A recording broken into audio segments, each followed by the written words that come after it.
Un patient reçoit la chimiothérapie de son voisin de chambre, un autre subit une coloscopie qui ne lui était pas destinée. Autant d'événements graves liés à des erreurs dans l'identification des patients.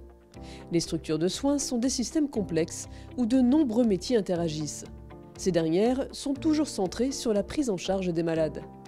Mais malgré des organisations de soins qui se veulent rigoureuses, les erreurs existent. La Haute Autorité de Santé et les assureurs des professionnels de santé recensent chaque année des erreurs liées à l'identité des patients. Les impacts de ces événements indésirables sont parfois dramatiques pour les personnes. C'est pourquoi l'identivigilance est devenue depuis plus de 15 ans une priorité de santé publique.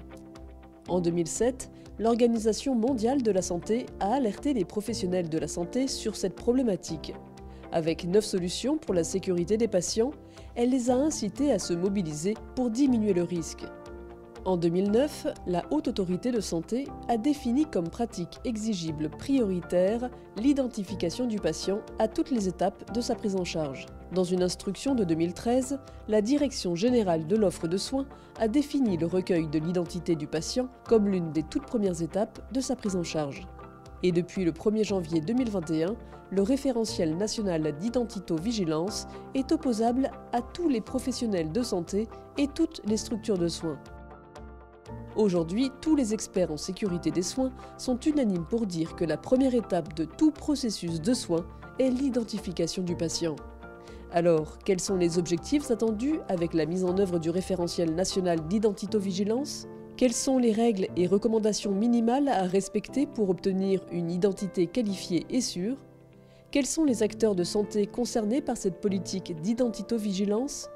Quels sont les risques réels et les conséquences d'une erreur d'identité dans le domaine de la santé ? Quels sont les facteurs contributifs qui peuvent générer une erreur d'identité et qu'il convient de connaître pour renforcer sa vigilance ? Existe-t-il des solutions pour rendre le patient acteur de cette dynamique ?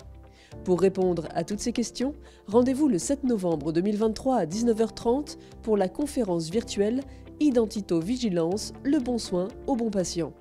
Le docteur Marie-Christine Moll, gestionnaire de risque et directrice scientifique de la prévention médicale, recevra le docteur Frédéric Martin, médecin anesthésiste et cofondateur de la Safe Team Academy, ainsi que Bruno Fratini, spécialiste en prévention des risques.